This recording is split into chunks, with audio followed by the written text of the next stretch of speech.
financing mechanism that will guide to have a sustainable model guiding how we can continue the service continuation for the immunization.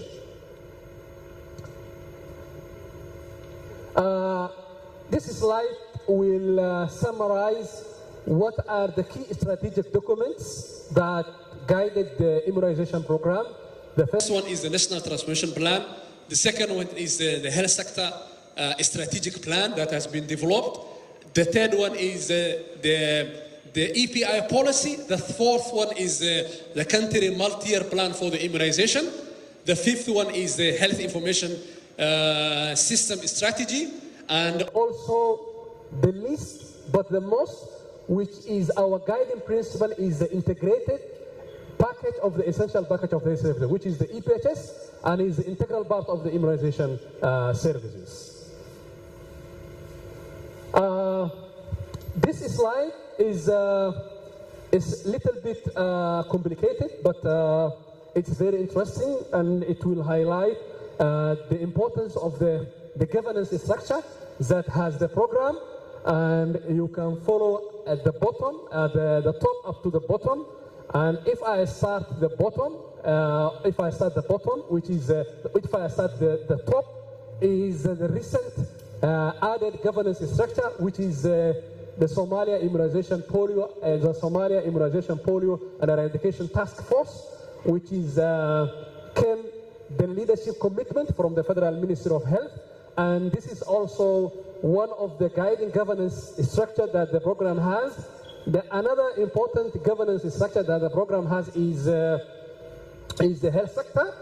Such a forum we have, the health sector coordination forums or the joint annual review forums. And also the program has independent governance bodies like the National Immunization Technical Advisory Group, like the Immunization Coordination Committee, and also the program has independent governance body, which is the National Polio Certification Committee.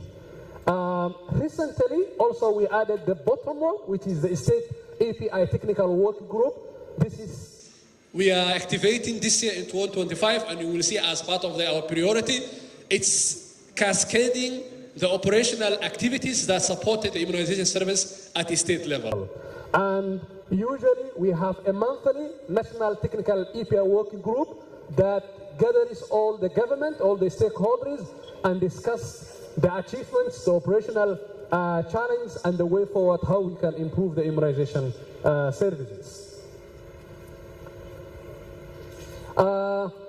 This slide is very also important. It will just give you a snapshot about the funding sources, and as we know, the critical donor that supports the immunization program is a Gavi, and we have a differently supported grants that provide to us the continuation of the immunization services, such as you can see here the HSS EIF grants, the strengthening the cold chain system. We have also a supported funds, which is called the cold chain optimization plan, and also we have a supported technical assistance, which is called the PFTCA, and also we have a COVID-19 vaccine supported grants. Lastly, not the least, we have also active zero-dose implementation immunization program, which is also a part of the global support how Somalia can reduce the immunization services. We have also other sources of funding like the World Bank. Currently, they are also supporting the initiatives how the Somalia can expand the immunization services and also reaching out the zero-dose children. And also recently, we are expecting to receive additional more financing related to the how we can strengthen the sustainable cold chain and also the solar facility mechanism on the equipments around the immunization services. Also, we have other donors like the Belgian GF is also supported how we can also reach inaccessible or hard-to-reach areas, the immunization service, and they provide a larger number of the support for some selected states. And also we have CDC, which also technically supported through the polio eradication and strengthening the immunization services. This is the summary of the main partners. I think all the partners that work the EPI charge is our partners, but we have a dedicated partners that collaborate with the Federal Ministry of Health and the State Ministry of Health in the polio eradication and immunization services, mainly the WHO, UNICEF, and also the CSOs like the Safe Children, the IRC, and the Coke Group.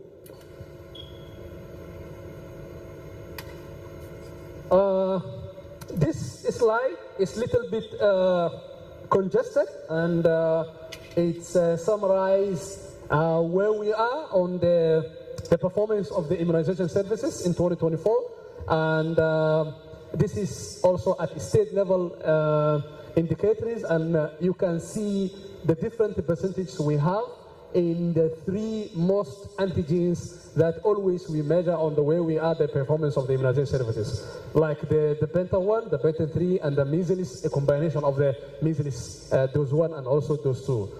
Still, this is administrative data from the DHIS2, and you can see how we are still struggling the Penta 3 and also the measles second dose, and that is where still we are struggling the lower performance, the lower coverage, the ongoing outbreaks, and also some of the challenges are not reach the services to some of the facilities are really having a gap. That is one of the key challenges. We are still performing a low in these three antigens.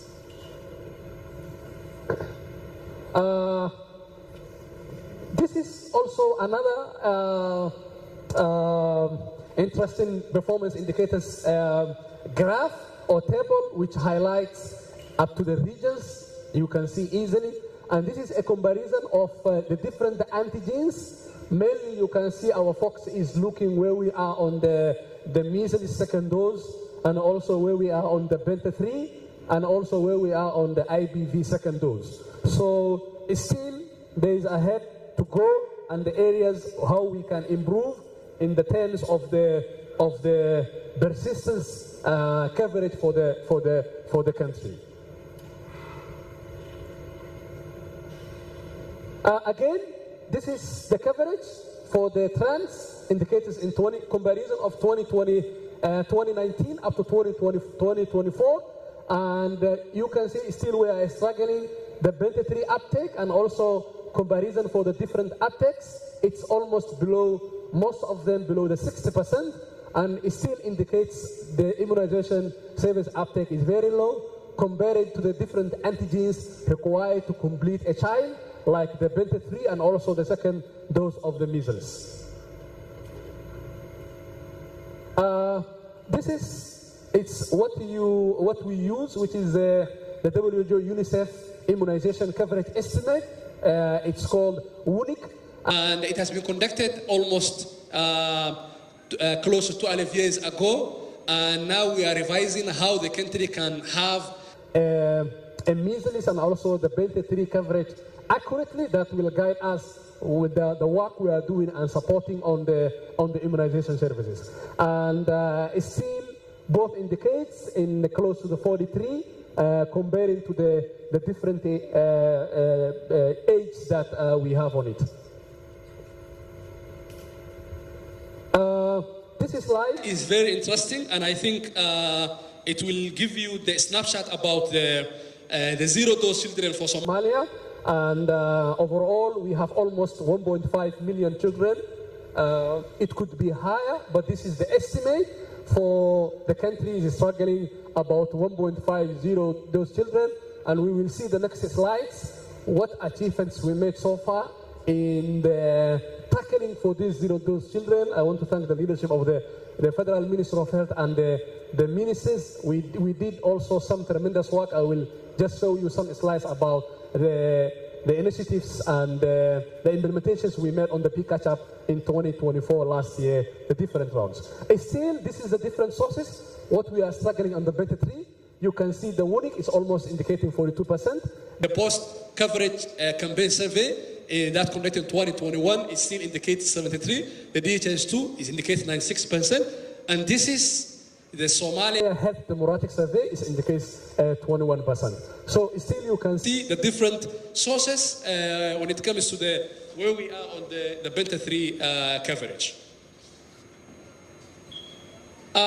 This is a brief summary. Despite all these challenges that we are suffering through the low coverage of immunization, the low services for all the districts in the country, still we are struggling with another outbreak. This is the outbreak for measles, and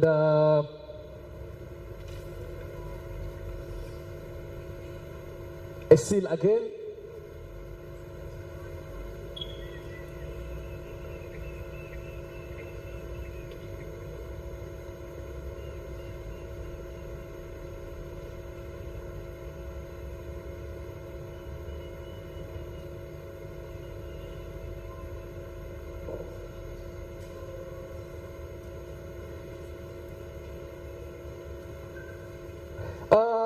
that was just a few summary about the outbreaks that still the country is struggling, mainly the vaccine preventable diseases like the measles, the diphtheria, and also the polio. And we concluded on that performance to what we achieved so far in 2024. And you can see what we implemented. We implemented the reaching out the zero-dose children for 3 rounds. And also we implemented a different rounds for the polio immunization campaigns. We completed getting the final approval for the Gavi, supported 63 districts. And also we completed the new vaccine introduction for Somalia in 2025. And there is a plan to introduce in first week of May 2025. Also, we established the different governance structures. And this is also one of the key summary achievements that the program has achieved.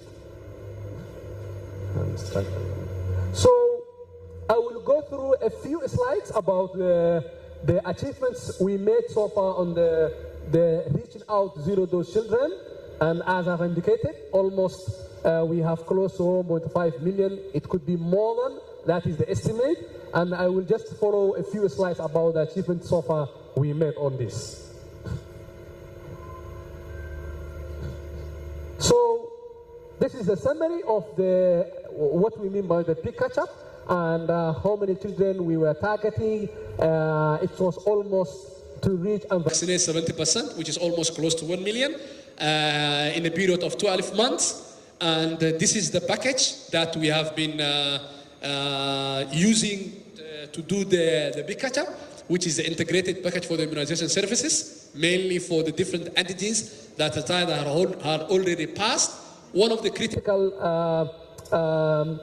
guiding documents we achieved was development for the policy, which extended up to the 5 years age to be vaccinated for the children.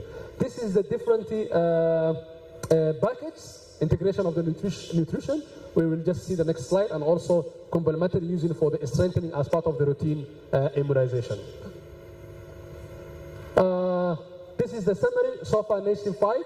How many rounds we achieved, and also where we are targeting the main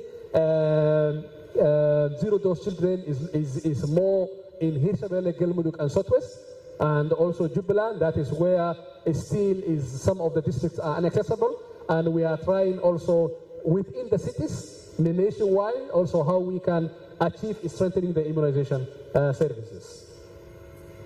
This is the summary.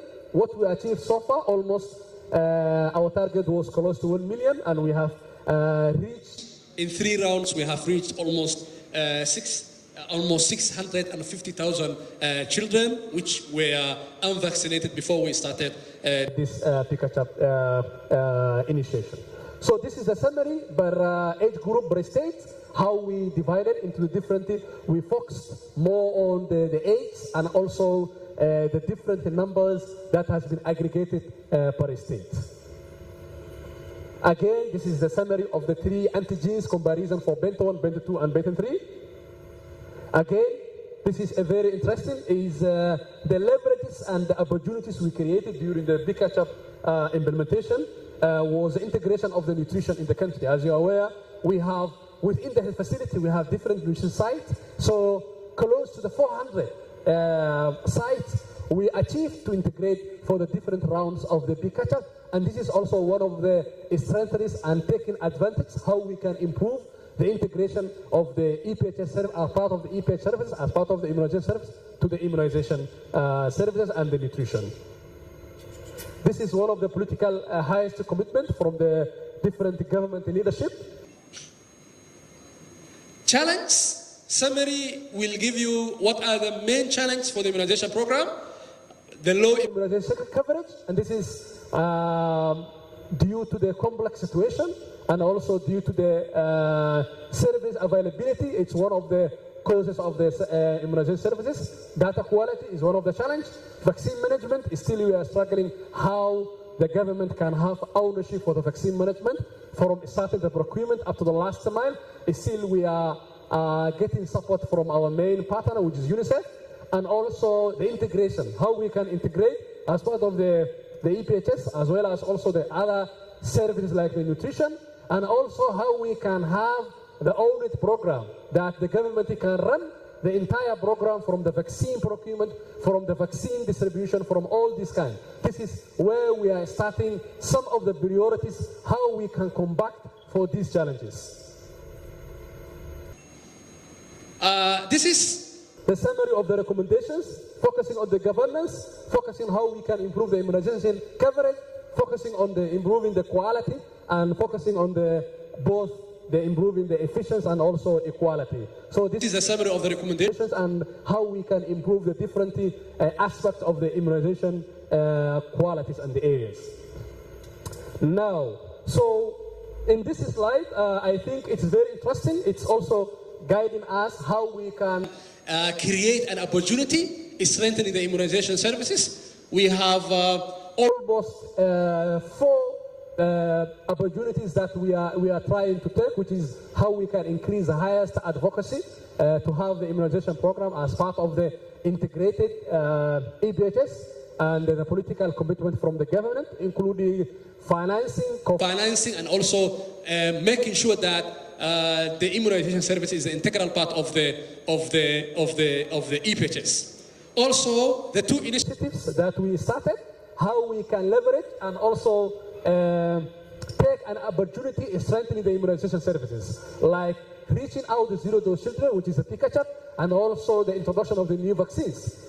This is a unique opportunity. We are trying to build those 2 leverages, how we can strengthening the routine immunization.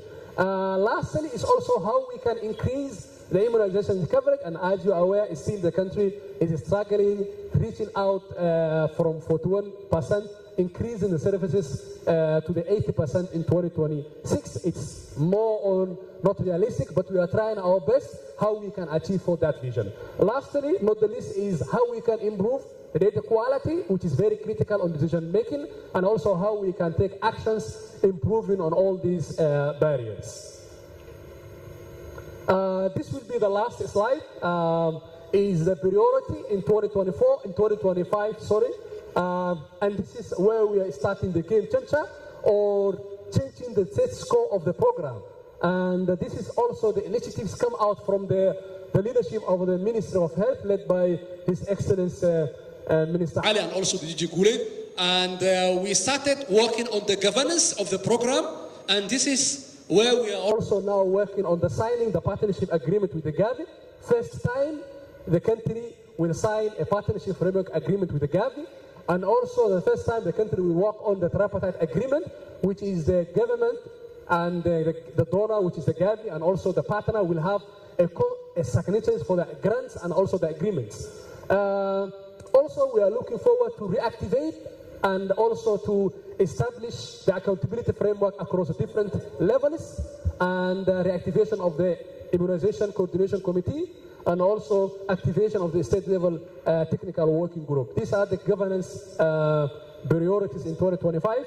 And the service delivery, of course, continuation of all the support we received from the Gavi, currently approved full portfolio planning, which is providing 60 districts, and also looping any unfunded districts, how they can reach. And our goal is to ensure that all the districts in the country are providing the health facilities for the immunization services.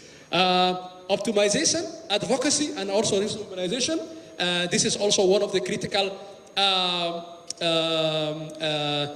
one of the critical priorities, the new vaccine introduction. For Somalia. And this is a very milestone, and that the country will achieve the first week,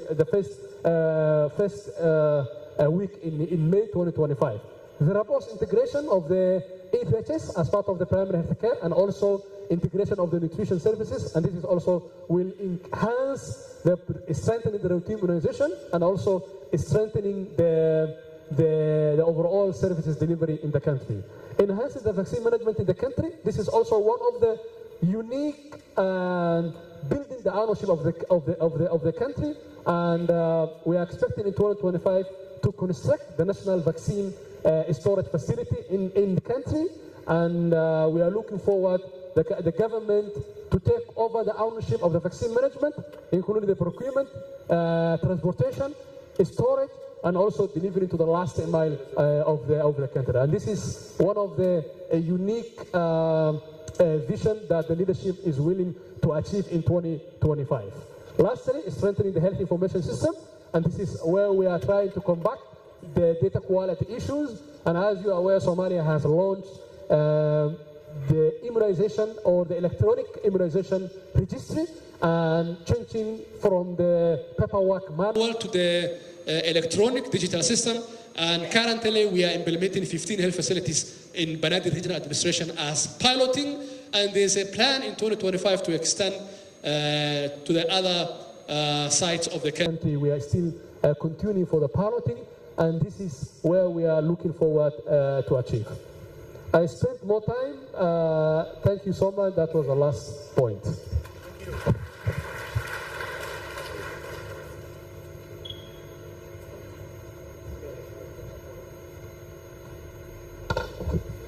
Thanks, Cordero. For that wonderful presentations. We will have just an open discussions. However, I would like to call the Director, Mustafa, Family Health, to come in the state. I would also like to call Dr. Obeida from UNICEF to also come. And then Gedi from WHO, Maftuh from Save the Children. So this team will lead the discussions, and it will be an open discussion. We'll give also participants to provide their questions or discussion.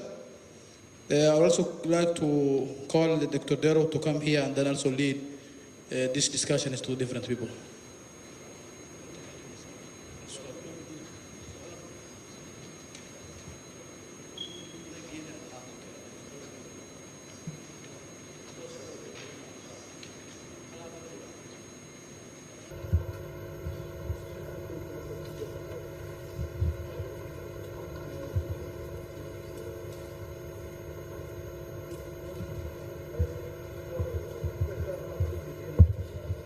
Okay, I think now we can start the discussions on this session, which was the immunization services. Okay.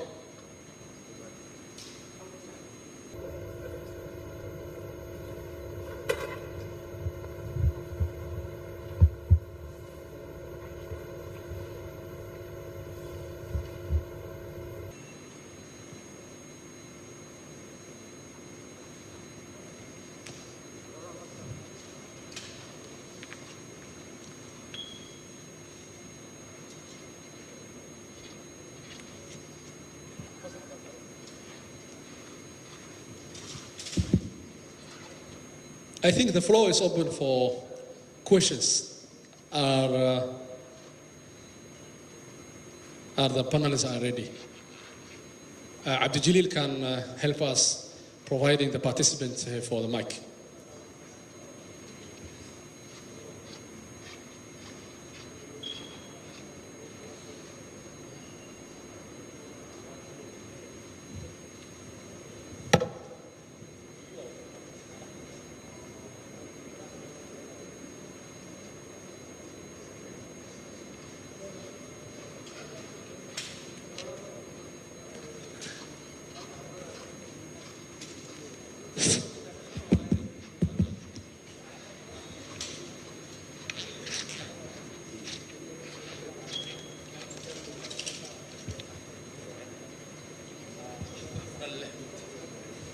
بسم الله الرحمن الرحيم. طبعا سؤال شيء هواي Somali كل أنا كليته تر مصطفى تيم كله جوجا وسمعنا دونا.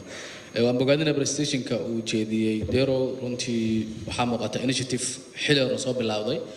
هذا أنا هواي عقبات بدن كم مقدار وولي عن كعبنا إنه low immunization coverage. مركا on the priorities كلصاب بندي أو سو بندي. دورو أو يوجه ريان محل يجري إن مشروعا بكت أبقى وده كده هذا اللي قفل لنا أيوه كامبين نديسة كورلوك هذا يصير كله لبضة ثلاثة ولا سكرنا أيوه ومحي ما بارتنرز هذا on the stage سارن يصير كله لغنو برستيشن كا فرصة ذا كورلوك هذا كرو immunization coverage كا أو أدمان تلذيهن كو لابو سدح أفر أيان تيجيلنا وزارة كتاجرنا.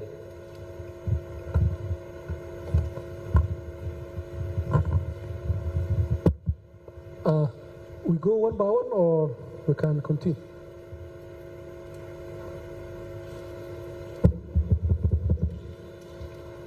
Can I?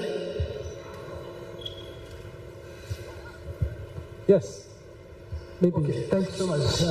First, I want just let me congratulate you, Dero and Mustafa, colleague of EPI, for this very good and informative presentation. It's not a question, but at the same time, I'm just in, yes, the question, yes. So, what I understood from your presentation is we are struggling in the country with a low immunization coverage, which is below 50% for the measles second dose and the pentathrees. I understand there is a different reason why we have this low immunization coverage, but at the same time, I would like your opinion, guys. Not only from those who are sitting there, but also all of us.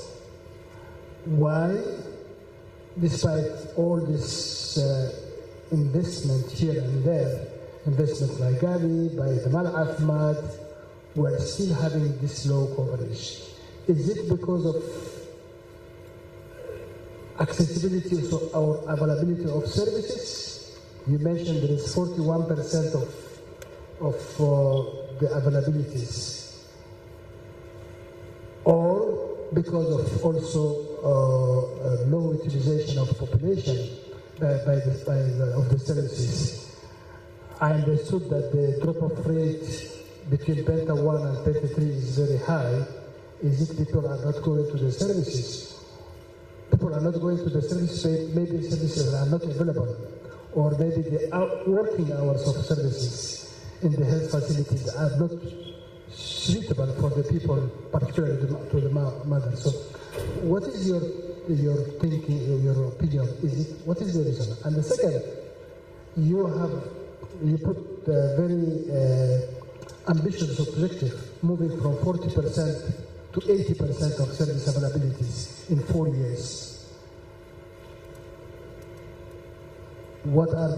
How you want to achieve this? I will stop here. Thank you.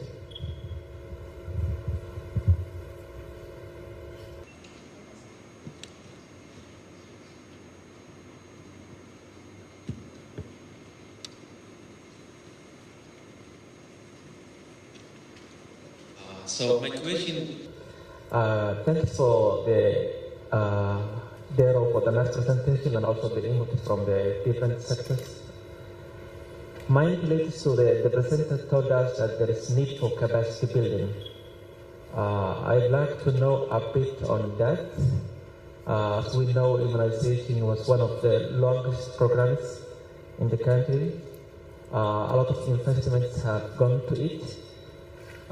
So if you can elaborate a bit on where there is need for capacity building, is it about the cold journey management, it is about the program management overall? I'd like to know a bit about where there is a gap and also which level. Is it at the national level, at the Ministry of Health, at the state level, at also the bachelor's level? Are we not getting the needed support we wanted from the bachelors? Or it's inside the Ministry of Health at federal or at state level? Thank you very much.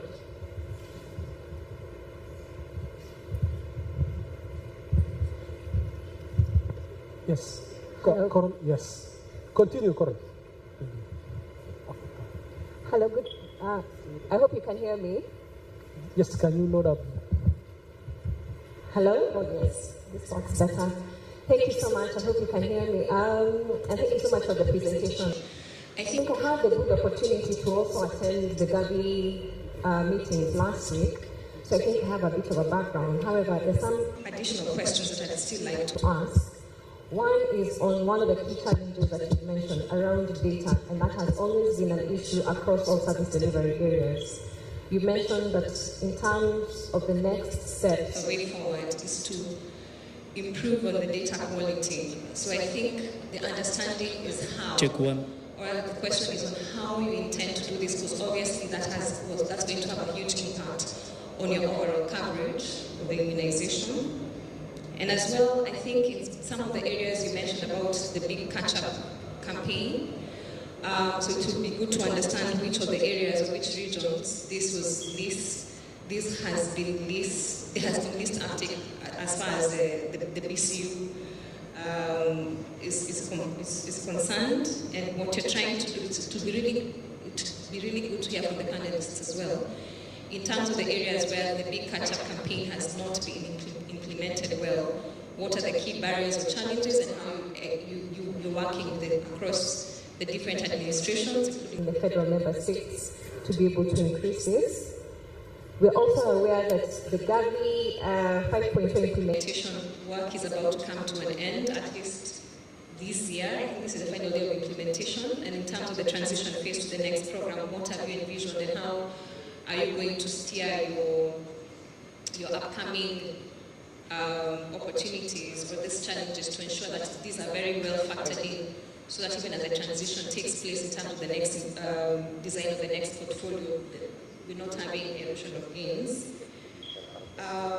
You also mentioned that this one of the key achievements or the key opportunities that you have to increase your immunization coverage is on integration of nutrition amongst other services. But I think you highlighted integration of nutrition as a key positive note. Now, we know that I think you mentioned in the same presentation that there is a decline in the nutrition sites, and this will inadvertently lead to a decrease in uptake of nutrition, and especially given what we are experiencing across the globe in terms of the USAID cuts. So just wanted to understand what are the key mitigation measures you are applying or thinking of applying towards this particular risk. I think I'll stop there for now. So, thank you so much. Thank you so much. Maybe we can start the first part, the first 4 questions, and then we will come back for the second part. So maybe Mustafa, you can. So thank you so much. My name is Dr. Mustafa. I am the Director of Family Health. Federal Ministry of Health, Somalia. And where you have, most of you know that it's the biggest portfolio where you have the immunization, MNH, nutrition, and also other important ones like family planning. So if I start with the first question, which came from Maslah, of course my colleagues will also complement. Why do we have a low immunization coverage? And he also talked about it, how do we improve this immunization coverage? And also, he also talked about the introduction of the 2 new vaccines. I think the most important thing is that there are strategies to improve the immunization coverage. First of all, we have to look at the government commitment at the strategic level. As Dero has presented, he has the commitment of the government at the Prime Minister level is there. And there was a launch of last year, the immunization task force. So the government commitment is there, and we have seen all of us. The other issue is the coordination aspect. The coordination aspect has been also, a lot has been done from federal government, from the state level, and also from the partners. And as we speak now, we're having coordination platforms that are basically targeting how do we improve this immunization coverage in the country. When you look at the operational level, there are so many challenges in the operational level. You have access challenge, and as we speak, we have 30% of the zero-dose children which are in inaccessible areas. That needs all of us to think, how do we reach these children?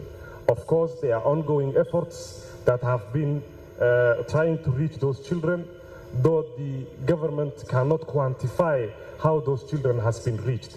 There are strategies of using a humanitarian dialogue to reach those children, or access negotiation and others. So the other important thing is that we also have, there are 3 strategies that we use, or 3 interventions to reach children. One of them is the fixed sites where we have the hospitals. The other one is we have the outreach, and also we have the mobile teams. So as a government, with the instruction of our high leadership, the Director General and the Minister, we have agreed, as according to the harmonized health facility assessment, less than 50% of the facilities are basically providing immunization service. And if you are keen, the presentation Mukhtar has presented, you can see the majority of the primary PHUs are not actually giving immunization. Yet they were supposed to give immunization according to the EPHS package. So if you've noticed, we have a challenge there. So as a government, what we have decided is that we need to increase giving immunization at the facilities. That every facility which is functional in the country should provide a routine immunization. And that is not the case, for which we have like 47% of the facilities are giving the immunization. The other thing is, which is the solution, is that we also have challenges to do with the data, in terms of the data quality, in terms of the data analysis, in terms of decision making of the data, and which there is a lot has been done. And one of the things we are doing is, Dero was mentioning in his presentation, is by having electronic immunization registry, where we are moving away from the paperwork and making sure that everybody is registered, and already we started the pilot. The other important way to make sure that to increase the coverage is the issue of integration, and most of you were mentioning it. We have already started integrating nutrition and EPI, especially in campaigns. The teams from the health cluster, also nutrition cluster, are collectively with the government and states working to make sure that when campaigns are happening, we have an integrated services that are given to the community. It's not only for integration, but it's also for efficiency, and making sure that people who are immunizing children are also providing nutrition services. I think similarly the question raised by Kamil is more targeting on those areas. But according to the National Transformational Plan, we said our UHC is 27 now. So the ambition is the next 5 years, is not actually 80%, is to reach 40% increase universal health coverage in the country. And there are interventions and strategies that are written in the NTB to make sure that we use the 40, not 80. 80 is actually too ambitious. I will add all the questions together and then make 15. The third question was the issue of combustive building. You know, the issue of combustive building, the teams who are always working in immunization, not only immunization, but other sectors in the government, they need continuously to build their capacity, both at the state level and also the federal level. But mainly, since the service delivery is happening at state level, what we are trying as a government and federal ministry is to make sure that state level teams get the... Yes. So to get the coverage. Okay, so let me give to the rest. So Caroline, you talked about the data quality and data issues. I think one of the things we are talking about the data issue is that providing the electronic immunization registry, which I've already talked about, and recently the 6.0, basically what we want is that to make sure that integration is one of the things that we are going to talk about in 6.0 as a government Gavi strategy, and also using the primary health care as a way of entry through the EBI. So let me hand over to my colleagues. There's a lot I wanted to say, but there's no time. Thank you so much. I'm Maftuh from Save the Children. Of course, the issue of immunization, I think we need to look from the bigger picture. I will take the last point, of course, the universal health coverage in Somalia. Especially the universal health coverage is very low in Somalia, and if we look immunization, we need to look from that perspective. So what I see is short-term, mid-term, and long-term kinds of interventions that we need to really focus. Of course, the big campaign or zero dose can be some short-term kinds of catch-up, but in terms of the system, we need to look the health system building blocks about the service, the immunization. We have seen our service availability and the service readiness coverage is very low in Somalia. So how we can really focus on those aspects is really very important. The human resource capacity, of course, we know that though a lot of investment has been made, but still a lot is needed, especially in terms of boosting the capacity of the human resource, especially health workforce. They need the immunization training and also interpersonal skills, especially communication skills, which is really very important in terms of reducing the dropout. We have seen the difference in terms of the Benta 1 and Benta 3. Most of the things may be related with the side effect, which most of the frontline health workers are not communicating to the caretakers. So this things, the loopholes or some of the gaps we need to focus. Yes, the supply chain is a big also challenge. When the service is really ready, or when you have all the things, sometimes you have a challenge in terms of getting supplies to the right time and the right place that you need. So the supply chain capacity we need to really increase, whether at central or state or regional level. These are some of the challenges, I think, which we can actually improve. Yes, in terms of data quality, we have seen the coverage report that was presented. The administrative report and the other coverage, there is a big disparity.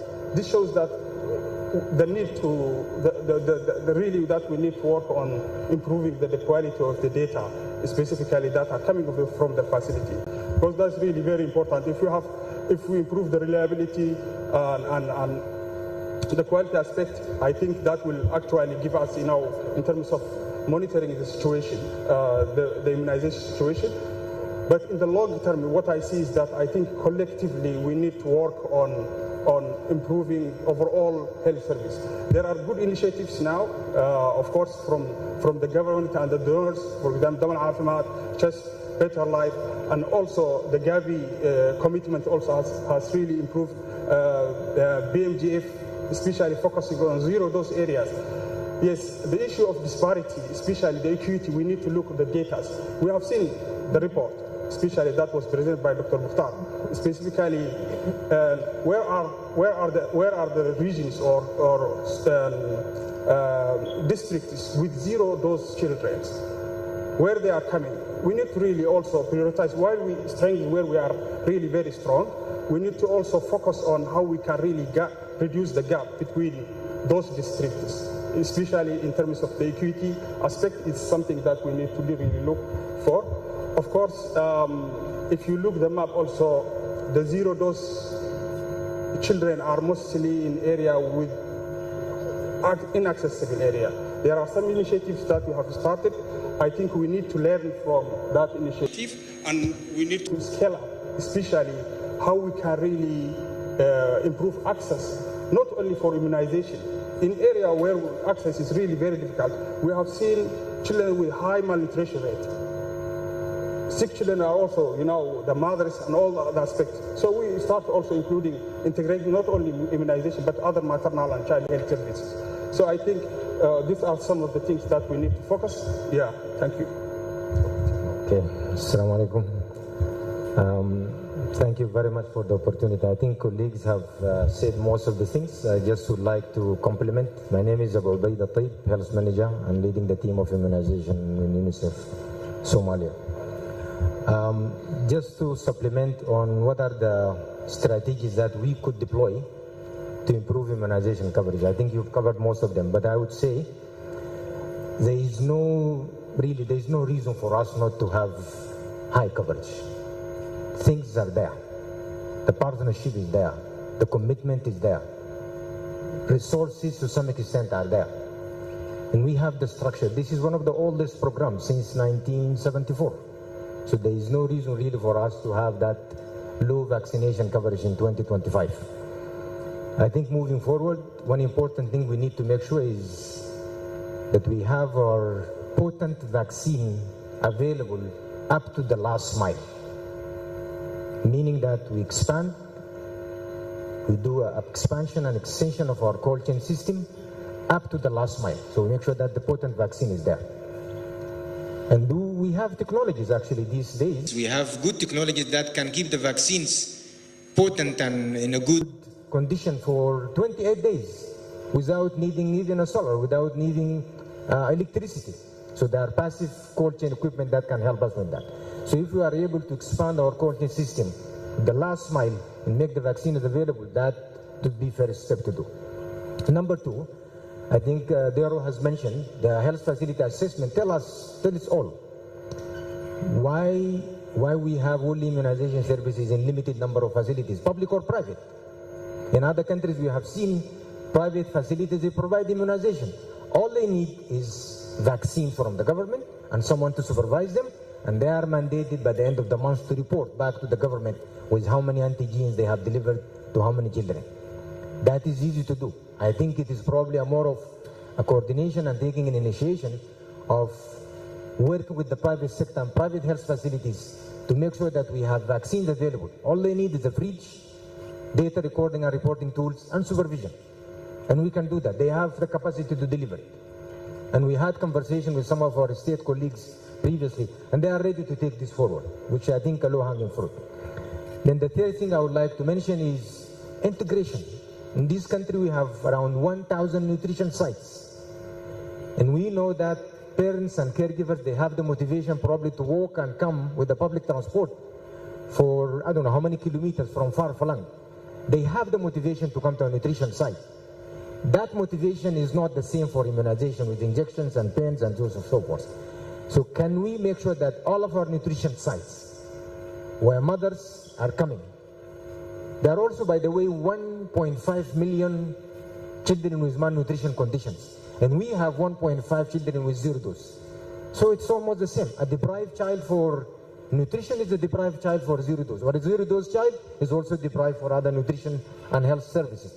If we make sure that we integrate these two services, this is a low-hanging fruit. And I can guarantee you we will really achieve high coverage. The other pillar I would like to talk about is community engagement. We really need to shift this work of doing the traditional way of doing the business in community engagement. Make sure that we have real community engagement, not the top-down sort of communication messages. It's from the communities itself so that they understand the value of immunization. I will conclude my talk with a point about the data, and Caroline has mentioned about. I think apart from the big undertaking where there will be electronic immunization register and the more of a long-term solutions and investment, at the present time, with the leadership of the Federal Minister of Health, with partners, UNICEF, WHO, and other partners, we are undertaking a thorough analysis of the subnational level data across the country by health facility. And I think if we conclude this exercise, we will be able to address the issues of data quality, the issues of outliers, the issue of consistencies, the issues of completeness. And then if we undertake and complete this exercise, I believe we will have better understanding on how our data and where our data issues are. Moving forward, as Dr. Deru mentioned, that will probably lead us to another exercise of looking at the denominator. What kind of denominator we are working with. And then maybe look at the winner estimate that has been stagnating for the past 10 years, 42%. What are the issues really behind that? And then, of course, this will need to be supported with electronic register, will need to be supported with credible surveys and assessment that will justify and at least actually tell us what are the issues in coverage by geography, by district, or even by facility.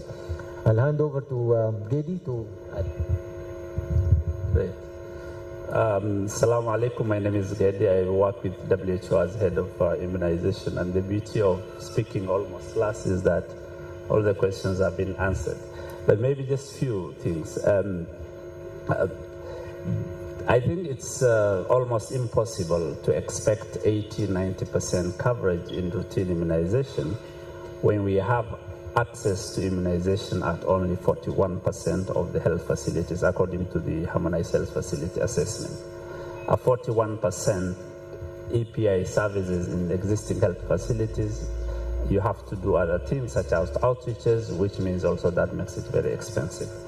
But also those who receive immunization services, more than half of these live more than 10 kilometers away from health facilities.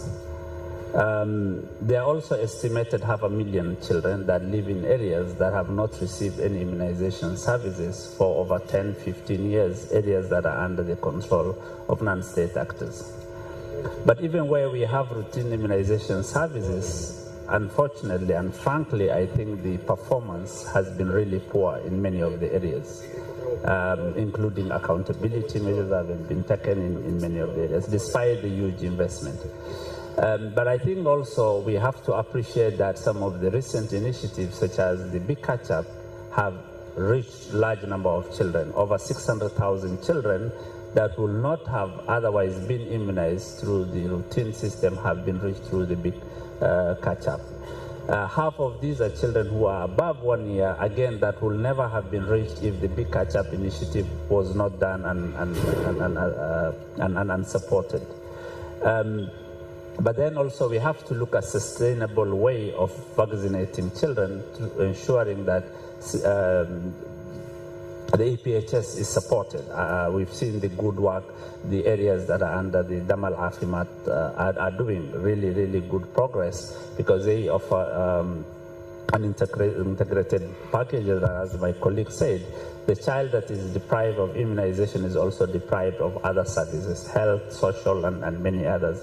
And I think we have to take the stand to make sure that we address all these issues holistically rather than, move away from the existing vertical, but put more investment in the integrated service delivery.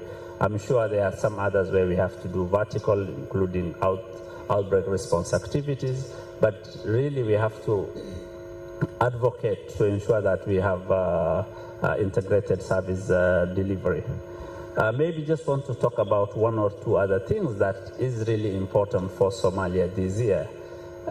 We are also introducing two vaccines, pneumococcal and rotavirus, really behind many of the neighboring countries, but is an opportunity also to reach with children two vaccines that will help in the reduction of two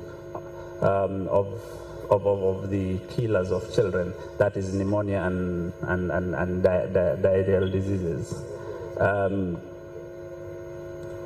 But also, I think there are certain things that we were able to do this year, such as Dero talked about the engagement of the highest level political and leaders, including the Prime Minister, the State Minister, to first of all advocate for immunization, but also take the lead in ensuring that there is government oversight, government ownership of the program, and finally, there are certain things that really we're proud of.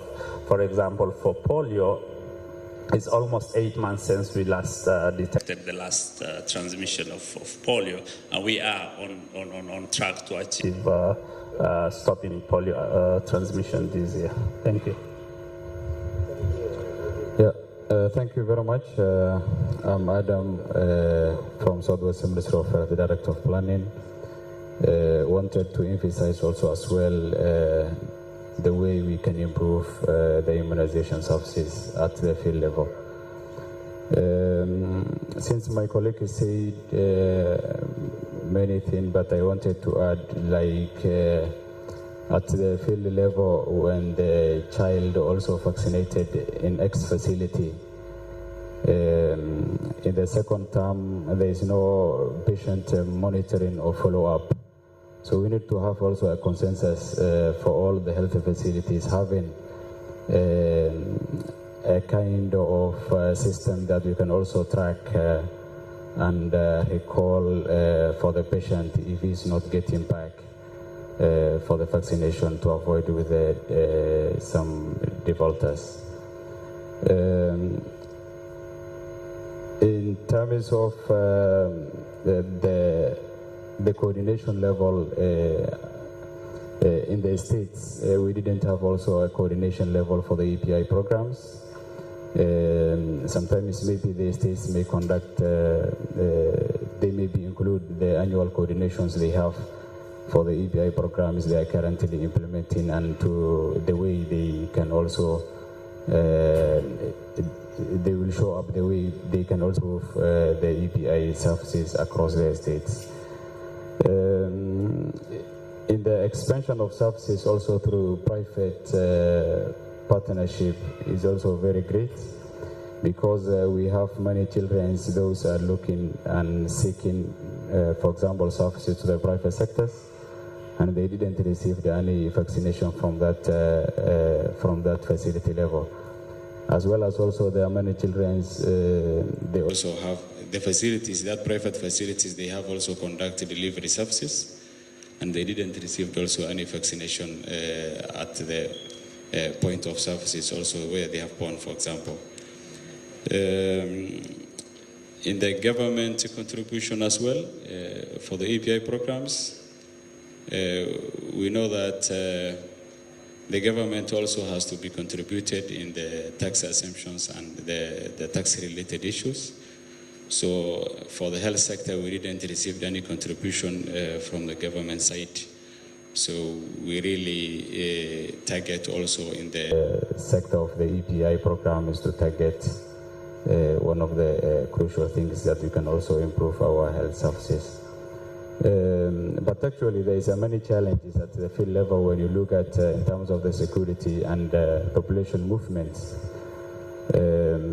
Maybe the children also, they attend this facility for tomorrow also, they didn't accept the absence.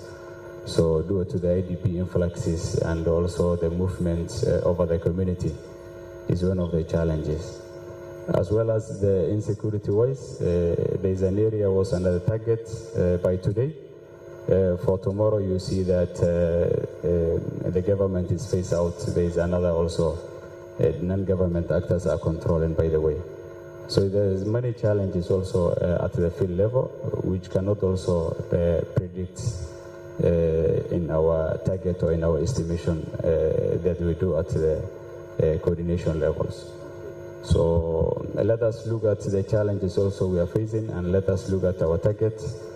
Then we look at also the same our cold chain systems, because in the cold chain system is when you see at the facility level, some health facilities also they didn't have any cold chain systems.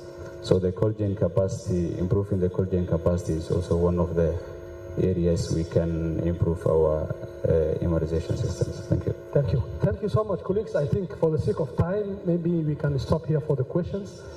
We can have a sideline discussions and the questions. All the technical teams will be available. So thank you so much for your support, providing all these questions to be answered. Thank you so much, all of you. I think I want to conclude the session for immunization here, and I will hand over to Abdul Jalil. Thank you so much, all of you.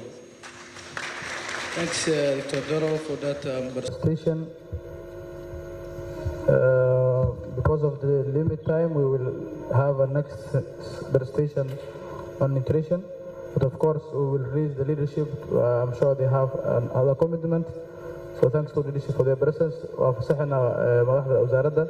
laakiin waxaan sii wadan doonaa discussionskii. waxaan rabaa inaan u waco Dr. Usama oo baristagareyn doona nutrition inshallah si quickly and then waxaan aadi doonaa salaadii iyo qadadii ila yiraahdo presentationka nutritionka noo saara teamka oo protocols.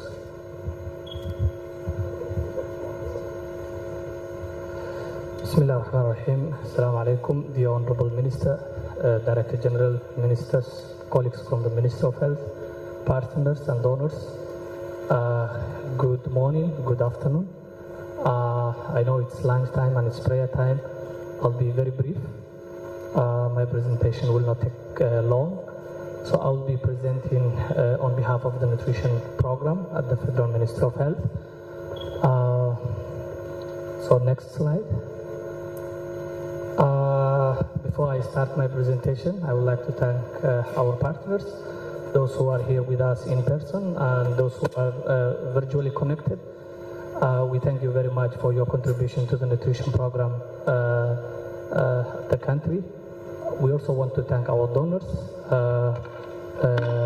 who are here with us and those who are not here with us. Thank you very much for your contribution. Next slide. So I will briefly describe the status, the nutritional status of the country. In the country, we have about 13% of children who are in need of care. They are in Wested. We also have nearly about 500,000 children who are in need of some services, and we also have about 1.5 million people who require mom services. On the right hand side of the presentation, it shows the percentage of stunting of children who are between 6 to 59 months. We have improved dramatically from 2012 to 2022 by at least 10%. On the other side of the presentation, it shows the data from the SDHS, the Somali Demographic Health Survey. To mention, we have several percentages, and the most important one is the exclusive breastfeeding of children who are between 0 to 5 months. It's still at 34%, and we are working on mechanisms to improve the exclusive breastfeeding in the country. Next slide. I will want to give you a snapshot on what child food poverty in Somalia means. Actually, child food poverty is measuring using the WHO and UNICEF dietary diversity score. So it's considered that if the child hasn't consumed at least 5 to 8 the recommended food groups per day, we consider that those children have minimal consumption of required dietary groups. So if the child has consumed 0 to 2 food groups per day, they are living in a severe food poverty. 3 to 4 food groups per day, they are living in moderate. And if 5 or more food groups per day they haven't consumed, they are in severe food poverty status. So the other side of the presentation, it shows the percentage of children living in severe food poverty in the Horn of Africa, which Somalia falls under. So on the other side, it shows the number of children who are living in severe food poverty in terms of millions. So in this case, Somalia is having around 2 million children who are living in severe food poverty. Next slide. So these are the Western trends in the country. We have had a significant improvement in the year 2012. Our gum rate has improved from 12.4% to 11.7% in 2004. This data comes from the analysis that was made by FS Postgo. But still, the situation remains serious. In this year, 2025, approximately about 1.6 million children under the age of 5 years face acute malnutrition in the country, with approximately 403,000, like HFA, the Harmonized Health Facility Assessment that was carried out in support by the Ministry of Health with support from WHO. It shows 85% of facilities are primary care facilities, 66% of facilities provide ANC services, while 43% of the facilities are providing less than half of the service components.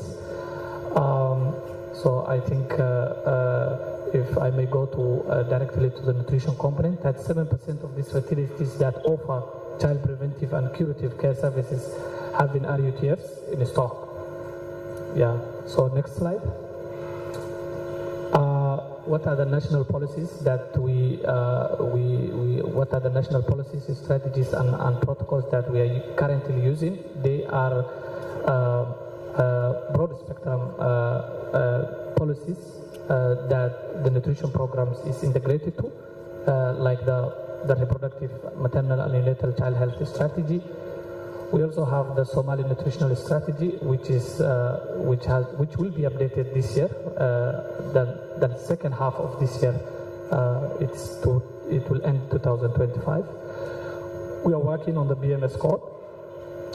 Currently, there are several guidelines that we are using. We are revising the old Imam guideline. It's now under revision. We are integrating into the new WHO recommendations. We have the MICAN guideline that was revised in last year to 2024. We also have the IYCF training manuals. Of course, the nutrition program is in connection with other strategies such as the social mobilization, advocacy, and communication strategy that it's outdated. So next slide. What are the existing coordination mechanisms that the nutrition is working on? We have, of course, we have the nutrition cluster coordination in the country. We also have other coordination mechanisms such as the health cluster and the health sector coordination meetings. We also have technical working groups that closely work with the nutrition program, such as the EBI technical working group. We are currently working on developing a new nutrition technical working group that will merge the existing coordination mechanisms to provide the critical coordination mechanisms that these platforms are working on. We will have a technical working group that will host all those activities. Next slide. Yes, I will briefly present on nutrition information system reports on key indicators from 2021 to 2024. So next slide. So what were the key achievements in terms of wasting? As I've earlier indicated that 1.9 million some children were treated from those years, from 2021 to 2024. The number of admissions have increased from mid-2022, seeing which persisted in 2023 and again tapping in 2024. Yeah, so these are the OTB admissions in those 3 years from 2021 to 2024. So next slide. Okay, as compared to 2021, some admissions have increased, particularly in Banadr and Banadr region and Baydabo. Achievements as per the targets, Puntland this is a statewide presentation.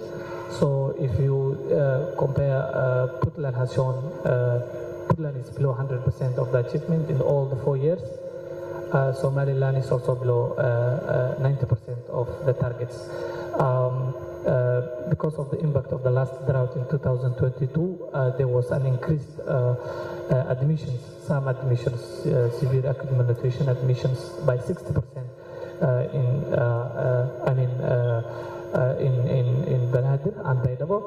So both the above states, the Puntland and Somaliland have about 60% of the OTBs in the country. Second. This is the treatment outcome. All the outcome indicators are above the sphere standards. The curative rates have consistently been high, even when the country was in famine. When we have declared famine, the country's curative rates from the admissions was very high. Next slide. So this is the mom admission as well of children between 6 to 59 months over those years. So this is a statewide admissions. Next slide. This is a key indicator in the nutrition. This is a vitamin A supplementation. So this is the trends of vitamin A supplementation. And this is ANC and with YCF and macronutrient. Yes. And this is pregnant women given IFS. All right. I'll be very short. The nutrition information system, and now we are integrating integration of nutrition indicators into the DHIS2. That's what we are working on now. The transition of from ONA to DHIS2, which is the largest information platform that we have in the country. So we are digitalizing the West Coast. We know we have the issue of quality in terms quality of the data. We are improving the capacity to analyze the health and nutrition situations with those data that is linked into the DHIS. So our transitioning from the old registry to digitalization. Of course, we have some of the partners who are working on parallel surveys that are not on our systems. With the support of our partners, we are working on transforming or digitalizing the surveys that we conduct in the country. So from now onwards, the Ministry of Health will provide an initiative that in case there is a survey that will be conducted by a partner, it has to come through our system, and eventually that survey will be populated through the Ministry of Health's various information platforms. Next slide. So I've said earlier, in 2023 we have improved the prevalence of malnutrition in the country. We have reached over 500,000 children who are either at MAM or at SAM. More than 3,500 frontline health and nutrition earlier, and we will be training our staff with the new guideline, thanks to our partners. We are now working on a rationalization process of the nutrition services in the country because we have a multi-year projects that are going on in the country, which are funded by the multilateral institutions or other donors such as FCDO and the World Bank. So we are trying to be cost effective, and we will merge some of the services that are so close to those bigger programs into these programs, and we will see what will be the requirement if we don't want to put the burden on those services that are going on in the major facilities. So we will be assessing the workload on those facilities, and if there is a required number of staff to be added into X facility, we will add to be very cost effective. I've indicated that we are digitalizing the OTP registry, and we are currently revising the IMAM guideline. Next slide. What are the bottlenecks? I mean, the key challenges. We don't have a harmonized approach to contract management to service providers. That's why we have came up with this initiative of rationalizing the nutrition program, because we have not been part of the initial contracting process. You may find an IB providing a service, nutrition service, which is 1 kilometer away from another nutrition service. Maybe you may find a facility that's providing a standalone nutrition program where we have a close proximity of another service, another health facility that provides a comprehensive service.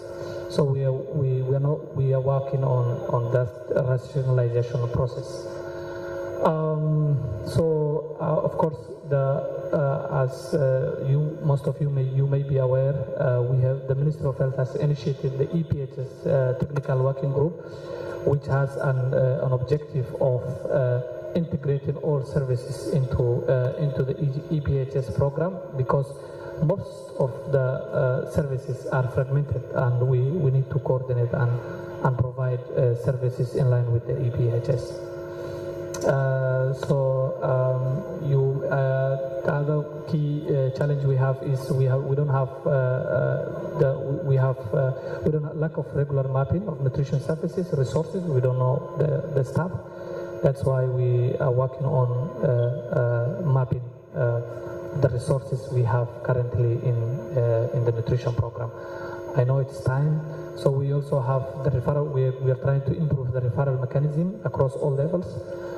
We will be also coming up with an accountability framework of partners to the government. Next slide.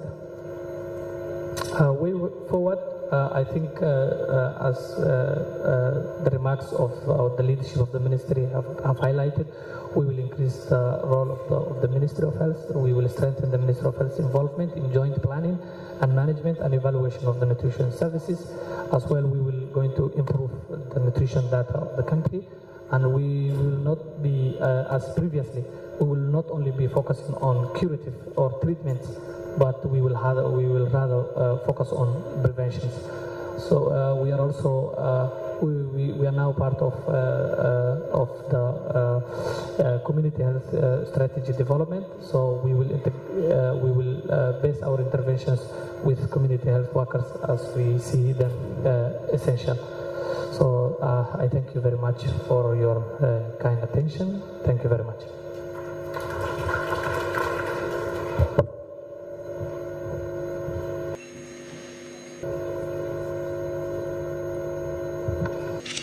Thanks, Dr. Sama, for that presentation. I think it's time for lunch and prayer. waxaan aadi doonaa haddii la yidhahdo salaadii iyo qadada waxaan soo noqonaynaa marka insha Allah 30 minutes from now. I think 40 minutes enough. marka salaadaan soo tukano, qadada waa diyaar. salaadii qadada aadno, waxaan waxay doonaa banaan iskaashanayo presentation kale. fadlan markaan soo noqonayno waqti ilaalino. wanaagsan tihiin, isku soo noqod wanaagsan. qadada iyo salaada waa noo fasaxan insha Allah.